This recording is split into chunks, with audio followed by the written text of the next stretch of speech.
একটা ঘন সবুজ জঙ্গলে অনেক প্রাণী একসাথে বসবাস করত। সবার মধ্যে সবচেয়ে বেশি চঞ্চল আর দুষ্টু ছিল ছোট্ট একটা বানর। তার নাম মিঠু।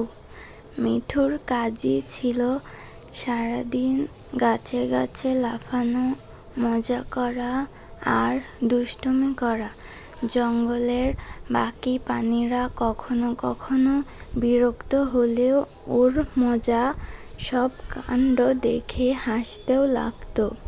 কিন্তু একদিন মিঠুর একটা দুষ্টুমি একটু বেশি হয়ে গেল। সকালবেলা মিঠু গাছে বসে বলল, আজ একটা জম্পেশ দুষ্টুমি না করলে তো বানরই না। তারপর সে নেমে গেল বনের এক কোণায়, যেখানে থাকে রাগী কিন্তু ভদ্র প্রাণী বাঘ মামা।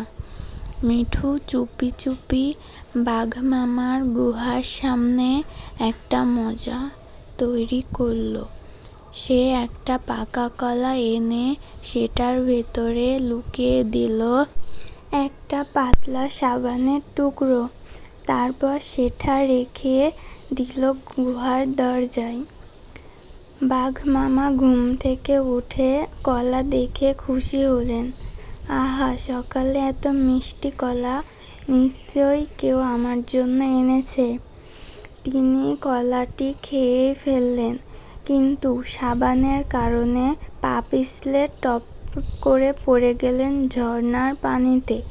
সব জায়গায় পানি ছিটে পড়ল আর বাঘ মামা একেবারে ভিজে একাকার।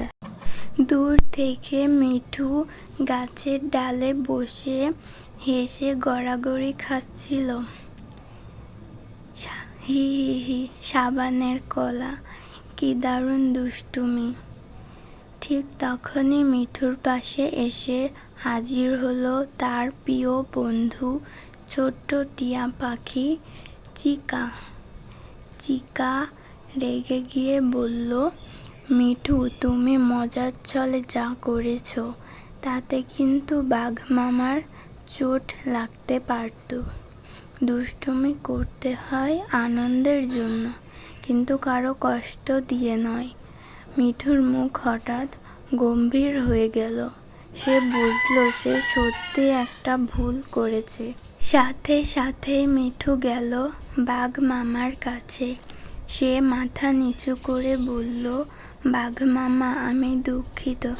আমি শুধু একটু মজা করতে চেয়েছিলাম, আপনাকে কষ্ট দেব সেটা ভাবিনি। বাঘ মামা মুচকি হেসে বললেন, মিঠু, তুই দুষ্টু হলেও মনটা তোর খারাপ না।